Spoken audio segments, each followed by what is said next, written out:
निर्मला, बहुत बहुत धन्यवाद। कोटि प्रणाम है मेरी माता सज्जनों। आप सबके श्री चरणों में असंख्य बार मेरी चरण वंदना स्वीकार कीजिएगा। जन्माष्टमी पर आज भी बधाई देता हूं, कल भी दूंगा। दैनिक सत्संग में जो गीता जी का पाठ चल रहा था, कल जन्माष्टमी के मांगलिक दिवस पर समाप्ति होगी। कल का कार्यक्रम 7 से 8:15 बजे तक होगा सुबह। आज सभी वचन भगवान श्री कृष्ण पर ही गाए गए हैं। मंतव्य है साधक जनों, परमेश्वर एक है। परमेश्वर अनेक नहीं हैं। उनके नाम अनेक हो सकते हैं, उनके रूप अनेक हो सकते हैं। परमात्मा के कृपा स्वरूप को भगवान राम कहा जाता है। उनके प्रेम स्वरूप को भगवान श्री कृष्ण कहा जाता है। परमात्मा के वैराग्य स्वरूप को भगवान शिव कहा जाता है। परमात्मा के वात्सल्य रूप को मां कहा जाता है। पर परमात्मा एक है, वह अनेक नहीं है। याद रखिएगा इस बात को। छोटी छोटी बातें बहुत कंफ्यूजन क्रिएट करती हैं। इधर से सुनते हैं, इधर से सुनते हैं, कुछ इधर पढ़ते हैं, कुछ इधर पढ़ते हैं, तो एक भ्रांति सी उत्पन्न हो जाती है। चीजें तो बहुत स्पष्ट हैं। हमारी बुद्धि कुछ इस प्रकार की है, हिलने जुलने वाली, अतएव भ्रांति हो जाती है। कुछ भ्रांति नहीं है। परमात्मा एक है, याद रखिए इसे। उसके नाम अनेक हो सकते हैं, उसके रूप अनेक हो सकते हैं, पर वह एक है। कभी भूलने वाली चीज नहीं। भगवान श्री कृष्ण प्रेम के स्वरूप हैं, तो उनकी हर अदा में प्रेम है, उनकी हर अदा में आकर्षण है। जो अपनी ओर आकर्षित करे वह कृष्ण। कृष्ण शब्द का अर्थ ही यही है, जो अपनी ओर आकर्षित करे, बेटा खींचे अपनी ओर, वह कृष्ण। प्रभु राम तो कृपा के स्वरूप है, स्ट्रिक्ट है, बिल्कुल सीधे रहते हैं। भगवान श्री कृष्ण का हर अंग टेढ़ा मेढ़ा, मानो उनकी हर अदा जो भी है उसमें एक ही बात है, इनके हृदय में मेरे प्रति प्रेम उमड़े। मैं इन्हें अपना प्रेम स्वरूप विभिन्न विभिन्न तरह का दिखाता हूं, ताकि इनके हृदय में मेरे प्रति प्रेम की वृद्धि हो। भगवान का स्वार्थ नहीं है, हमारी भलाई इसमें है। परमात्मा से माता प्रेम होगा तो संसार से राग छूटेगा। वेरी क्लियर, बहुत स्पष्ट बात। इसलिए परमात्मा से प्रेम पैदा होना चाहिए और परमात्मा के प्रेम में नित्य वृद्धि बेटा होती रहे। ये प्रेम का बीज एक बार परमात्मा अंदर डाल देता है। यदि हम बहुत ड्रास्टिक गलतियां न करें तो इस प्रेम में वृद्धि होती रहती है।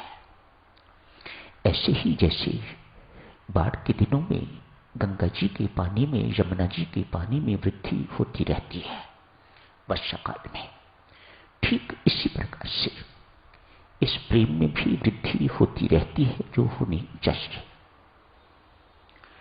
भगवान श्री ने, परमात्मा ने अनेक अवतार लिए हैं।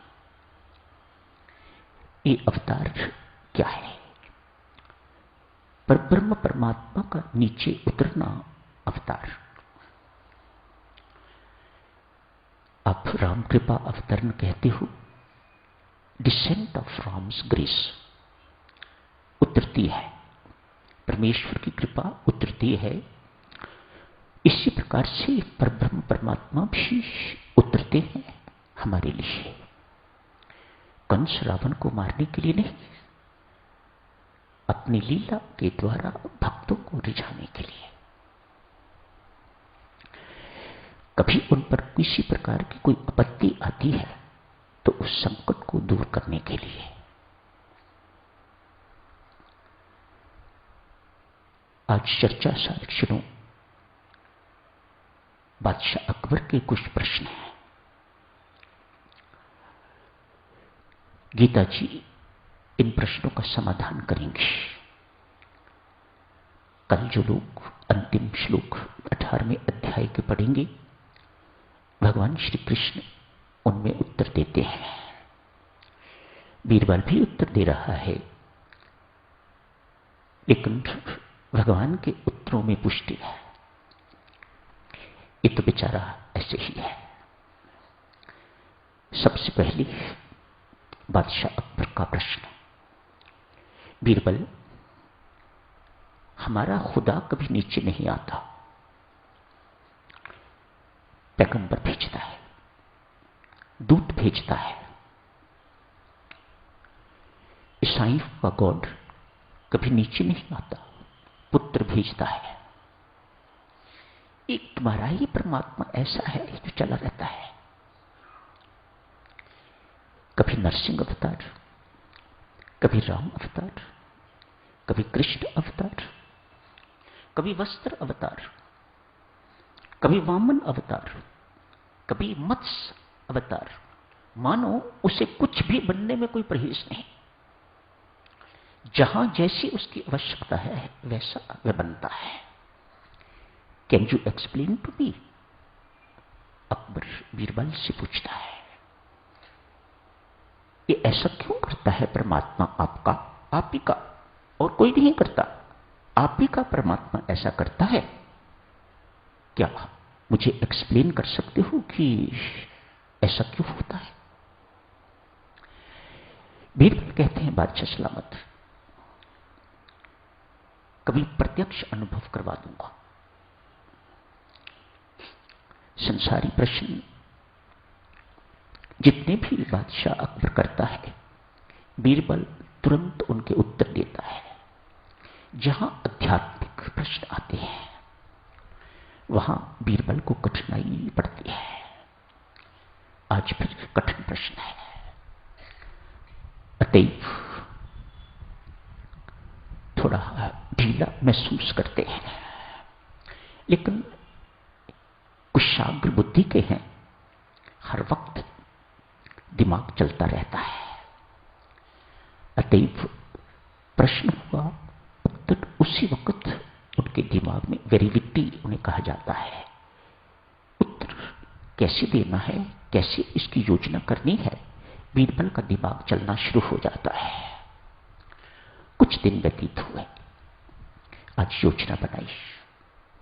बादशाह सलामत से कहा, बादशाह आज चलो जल विहार करने के लिए यमुना जी चलते हैं। बादशाह अकबर बीरबल की लगभग सभी बातें मान लिया करते थे। नौकाओं का व्यवस्था की हुई है, अरेंजमेंट किया हुआ है, बड़ी सजी धजी नाव में। एक नौका में बादशाह अकबर को बिठा दिया है, साथ ही एक रानी भी बैठी है। उसके साथ ही उनकी एक दासी बीरबल ने बिठा दी है, और उसकी गोद में अकबर का पुत्र है, राजसी ड्रेस पहने हुए राजकुमार। ये सारी की सारी बीरबल की योजना है। नौकाएं चल पड़ी, बीरबल भी उसी में बैठा है, राजा के साथ ही नौका चलाने वाले भी बैठे होंगे। सबके सब नौका आगे ले जाते जा रहे हैं, उनके पीछे बाकी मंत्री और लोग सब दूसरी नौकाओं में हैं। मध्य में पहुंचे होंगे जहां बहुत गहरा पानी है। योजना के अनुसार ऐसा दिखाया गया जैसे ये बच्चा खिसकता हुआ उस नौकरानी के, उस दासी के हाथ से तो जल में गिर गया है। अरे रे रे रे रे रे रे। बीरबल ने ऊंची आवाज उठाई, ये क्या कर दिया? राजा ने देखा मेरा पुत्र जल में गिर गया है, पानी यहां गहरा है, डूब मरेगा।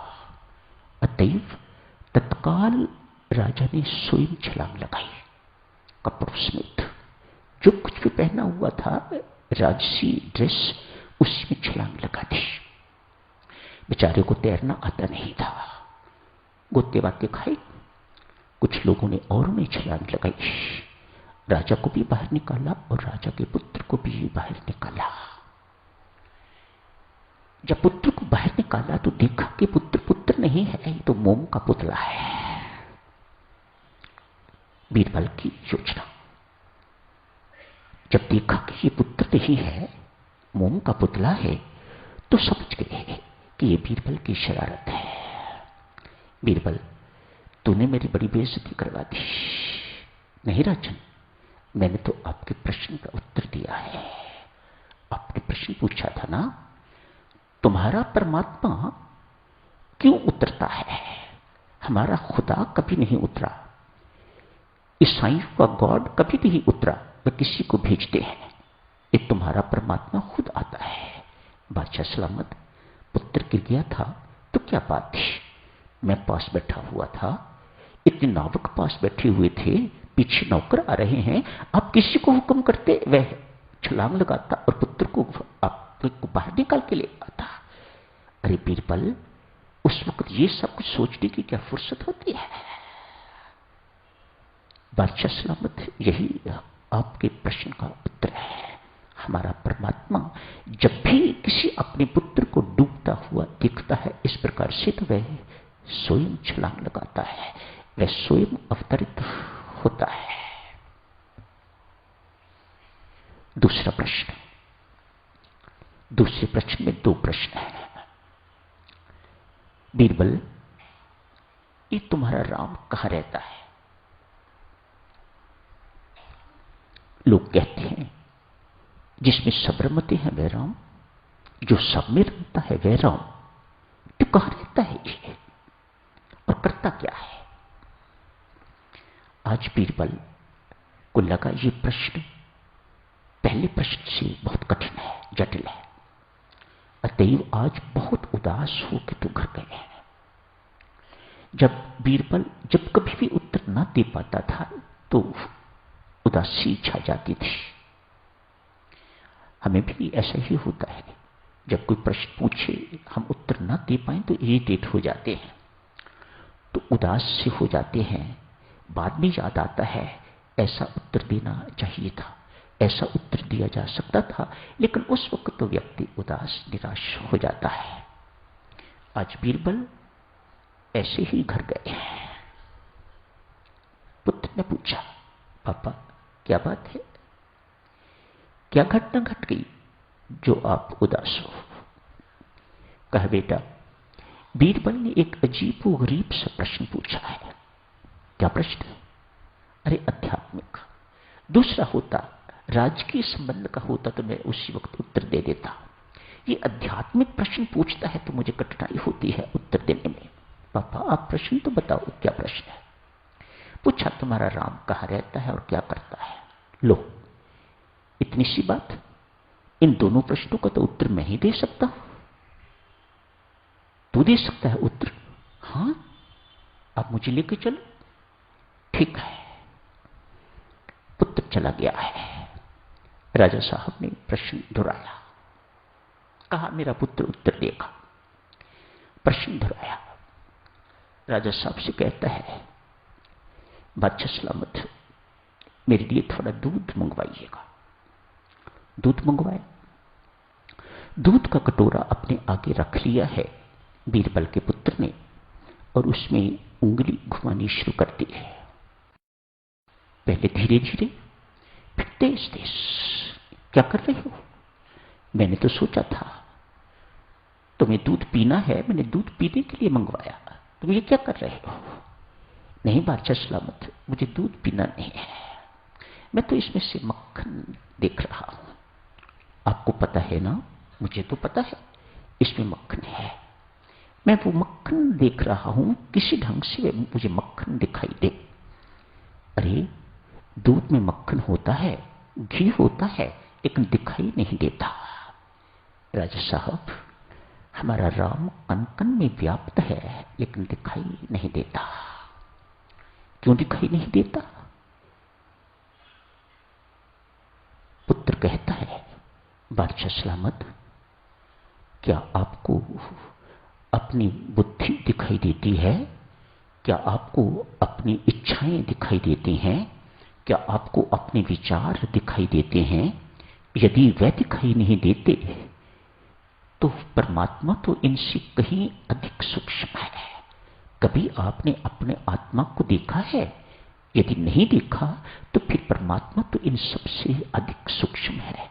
उसे देखने के लिए साधना चाहिए। जिस प्रकार दूध को चरण किया जाता है, गर्म किया जाता है, जमाया जाता है, ठंडा किया जाता है, फिर उसको ऐसे करके किया जाता है और फिर जाके ठंडा पानी डालो, गर्म पानी डालो, तो तब उसमें से मक्खन निकलता है। लकड़ी में आग होती है, लेकिन ढंग से निकालनी पड़ती है। ठीक इसी प्रकार से इस सर्वव्यापक परमात्मा को बादशाह सलामत देखने के लिए साधना की आवश्यकता है, भक्ति की आवश्यकता है, वैराग्य की आवश्यकता है, तप त्याग की आवश्यकता है। तब जाके ये सर्वव्यापक परमात्मा हमें दिखाई देता है। करता क्या है? अकबर का अगला प्रश्न, करता क्या है राम? कहा, बादशाह सलामत, आप हो तो बहुत समझदार, लेकिन आज आपने समझदारी की बात नहीं करी। क्या बात है? कहा, महाराज, जो प्रश्न करता होता है वह छोटा होता है, सिंहासन पर बैठ के प्रश्न नहीं पूछता और उत्तर देने वाले को नीचे खड़ा नहीं करता। उत्तर देने वाले को गुरु कहा जाता है, मार्गदर्शक कहा जाता है। अतएव आपसे आज ये बड़ी भारी भूल हो गई, सॉरी। राजा ने तत्काल कहा, आई एम सॉरी, नीचे आइएगा। बादशाह सलामत नीचे आ गया। बीरबल का पुत्र राज सिंहासन पर जाके बैठ गया है। अब पूछिए। बीरबल का पुत्र कहता है, अब पूछो प्रश्न। राजा, क्या प्रश्न है आपका? मैं ये जानना चाहता हूं, राम करता क्या है? यही जो उसने कर दिया। क्या कर दिया?